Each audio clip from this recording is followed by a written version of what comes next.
In April of 2023, Nike founder Phil Knight and his wife Penny did something no one else has ever done. They gifted $400 million to support black residents of Portland.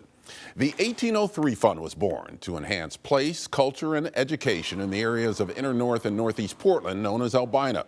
Albina was once the cultural hub of Portland's black community before urban renewal and gentrification pushed many black residents out. Projects like Memorial Coliseum, Legacy Emmanuel Hospital, and Interstate 5. The 1803 Fund is dedicated to restoring that sense of place and pride. 1803 is the year that York, an enslaved American of African descent, was assigned to the Lewis and Clark expedition on the journey to what would become the Oregon Territory. Rukaiyah Adams is CEO of the 1803 Fund. Adams is also a Port of Portland commissioner, a board member of Albina Vision Trust, Oregon Public Broadcasting, Self-Enhancement, Inc., and others. She's been chair of the Oregon Investment Council, chief investment officer of the Meyer Memorial Trust and the Standard, and had a successful career on Wall Street. There's a lot more, but we'll stop there. Rukaiyah Adams, welcome to Eye on Northwest Politics. Thank you for having me, Ken. Excited to be here. Why is the 1803 Fund important, not just for Albina, but for the city as a whole? Absolutely. So the Albina neighborhood is the center of the city. Our freeways intersect there. Our waterways travel through there. Most people cross the river at some point near or in Albina every day. So we're all connected to it one way or another. Our most exciting sports facility is there. The most diverse gathering of people in the city at any one time is probably, the people watching a Trailblazer game. So it's a part of the city that all of us are deeply connected to. And it has deep and rich history in the city of Portland. Albina has been heavily gentrified. The black community dispersed to other areas, including outer East Portland, even Vancouver in some cases. Is it a goal to bring African Americans, black folks back into the neighborhood, and how do you do that? Yeah, so one thing to think about when we talk about Albina, there is the old city of Albina that merged into Portland at the turn of the 20th century. There's the neighborhood of Albina that existed after that merger. And now there's a psychographic place that is Albina that we associate with black culture, neighborhoods, safety.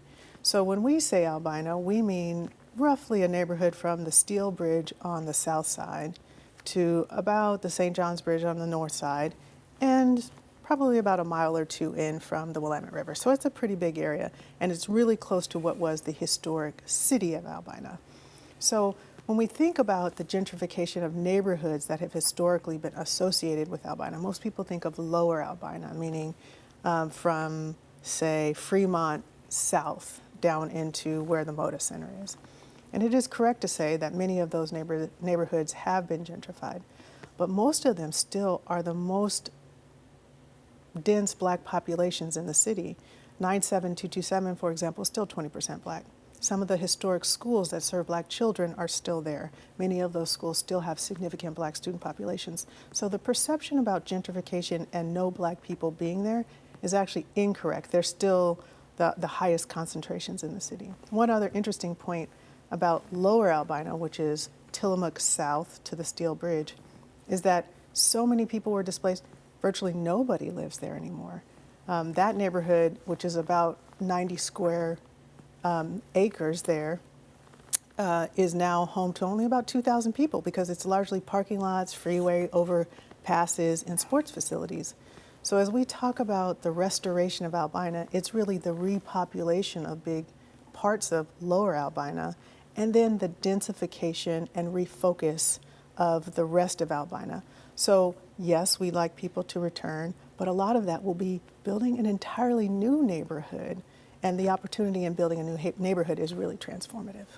I want to talk more about that, but I want to get to this while we have time. Tomorrow you're announcing your first grants totaling about $8 million. Let's take a look at the grants in the category of place. They include Albina Vision Trust, the Portland Housing Center, Taking Ownership PDX, and Future Homes as part of the Williams and Russell housing project. How much are you investing in those projects, and why did you choose these particular projects for the PLACE grants? Yeah, about half of the grant making that we'll make in December will go to place-based grants. And PLACE means For us, rooting people having homes and ownership in the neighborhood and maintaining ownership. So Portland Housing Center, for example, helps new buyers root in the neighborhood because one of our goals is a rooted and prosperous Black Portland. Whereas taking ownership, a really young, exciting organization, helps existing homeowners maintain their homes and remain in their homes. So we didn't want to invite new homeowners into the neighborhood by displacing the historic community that had been there. So this is a combination of grants that will have new homeowners focused on single mothers, Black single mothers, and protecting existing homeowners so that the community can thrive. Let's take a look at the grants in the category of culture. Among them, Albina Music Trust, Interstate Firehouse Cultural Center, Pyramid Sanctuary, that's Esperanza Spalding's Music Sanctuary in North Portland, Portland Art Museum, and a couple of others. What was the overall criteria for these grants? We know that Black culture is the lifeblood of American culture. And what we wanted to do was to center our art expression as a way of making us stake claim to the place. Whether that art form is music in Albina Music Trust, which protects the historic, music archives of Portland. Portland was a lively soul center here from the 50s through the 80s. It includes World Stage Theater, which performs and writes theater for kids, so it engages children. We have Friends of the Interstate Firehouse Cultural Center. They've been long-time performing artists there, and they invite resident artists. So we're trying to breathe excitement and creativity into what was historic Albina.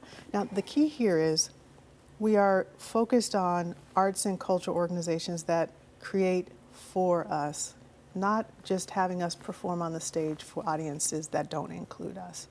And so this cultural expression is meant to engage and enrich the community that is here.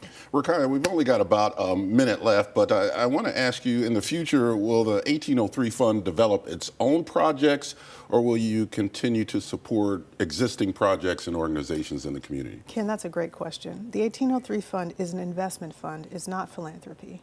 We invest in Black Portland through grant making, and we'll be investing for Black Portland through capital investments to support growth in the neighborhood. So eventually, hopefully you'll invite me back to have a conversation about our first round of investing for Black Portland in real assets. Rukaiyah Adams of the 1803 Fund, thank you very much for being on Eye on Northwest Politics. Thank you for having us.